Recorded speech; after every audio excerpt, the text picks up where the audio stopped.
Of today's discussion is sickle cell anaemia. ये हम chapter number 11 anaemia from BRS pathology से पढ़ रहे हैं। सिकल सेल एनीमिया में बेसिकली जो हीमोग्लोबिन एस होती है ना, इसकी होमोजाइगस फॉर्म होगी। अगर तो हीमोग्लोबिन एस की हेट्रोजाइगस फॉर्म है तो उसको हम सिकल सेल ट्रेट कहते हैं, और सिकल सेल ट्रेट के अंदर कोई क्लिनिकल कॉन्सिक्वेंसेज भी नहीं आते हैं। लेकिन जो सिकल सेल एनीमिया होता है इसको हम सिकल सेल डिजीज भी कहते हैं, और इसमें क्लिनिकल मैनिफेस्टेशन भी होती है। सबसे पहले ये कि सिकल सेल एनीमिया, एनीमिया नाम से ही बता रहे हैं, इसमें सिवियर हीमोलिटिक एनीमिया होता है, क्योंकि सेल की शेप चेंज हो गई है, आरबीसीज की शेप चेंज हो गई है, तो उसमें हिमोलिसिस होना स्टार्ट हो जाएगी, आरबीसीज फ्रेजाइल हो जाएंगे। तो स्वेयर हिमोलिटिक एनीमिया होता है, और साथ इसमें आपके लेग के ऊपर अल्सर्स मिलते हैं, जो कि इंपॉर्टेंट बात है। क्रॉनिक लेग अल्सर्स या नॉन हीलिंग अल्सर्स डेवलप हो जाते हैं सिकल सेल एनीमिया वाले पेशेंट्स में।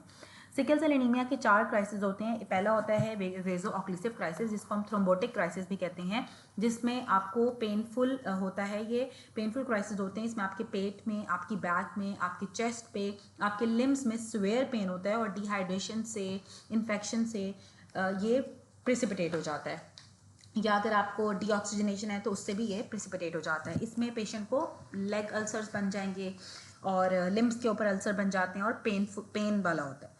अब इसकी एग्जांपल्स में ऐसे आ जाता है जैसे कि जब आपकी हिप की एवास्कुलर नेक्रोसिस होती है, या जो आपके हैंड एंड फुट सिंड्रोम होता है बच्चों के अंदर, लंग के अंदर, स्प्लीन के अंदर, ब्रेन के अंदर पेनफुल लेग अल्सर्स, ये सब इसकी एग्जांपल्स आती हैं। उसके बाद आते हैं दूसरे क्राइसिस, जिसमें आपकी ऑटोस्प्लीनेक्टमी हो जाती है, या सिक्वेस्ट्रेशन इसे क्राइसिस भी कहते हैं।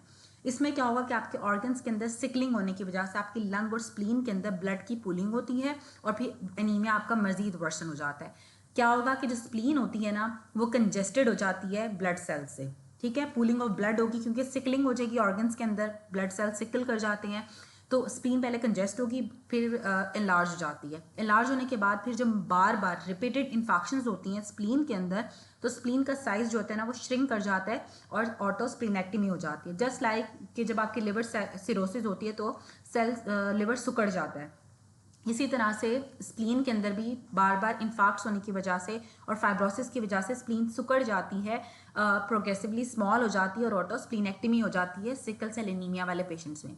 थर्ड बात, इसमें ए प्लास्टिक क्राइसिस होते हैं। ए प्लास्टिक क्राइसिस के अंदर, ए प्लास्टिक नाम से ही शो कर रहा है कि इसमें आपको जो ब्लड सेल्स हैं वो कम हो जाएंगे। इसमें पार्वो वायरस B19 की इन्फेक्शन की वजह से, जो कि एक ह्यूमन पार्वो वायरस होता है, वायरल इन्फेक्शन की वजह से प्रोवोक होते हैं, और आपका हीमोग्लोबिन कम हो जाता है। फोर्थ जो बात होती है इसके अंदर, वो होती है कॉम्प्लिकेशंस। कॉम्प्लिकेशन में इसमें इन्फेक्शंस डेवलप हो सकती हैं, जो कि ज़्यादातर होती हैं फंक्शनल एस्प्लीनिया की वजह से, क्योंकि स्प्लीन काम नहीं कर पा रही है, तो आपको कॉम्प्लिकेशंस डेवलप हो जाती हैं।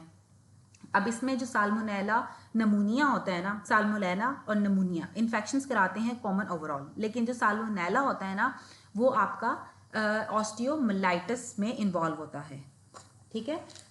साल्मोनेला और स्ट्रेप्टोकोकस नमूनिया इसमें, ठीक है। जो स्ट्रेप्टोकोकस नमूनिया होता है ना, वो सेप्टिसीमिया और मेनिंजाइटिस कराता है, और जो साल्मोनेला होता है ना, वो ऑस्टियोमाइलाइटिस कराता है सिकल सेल डिजीज वाले पेशेंट्स में।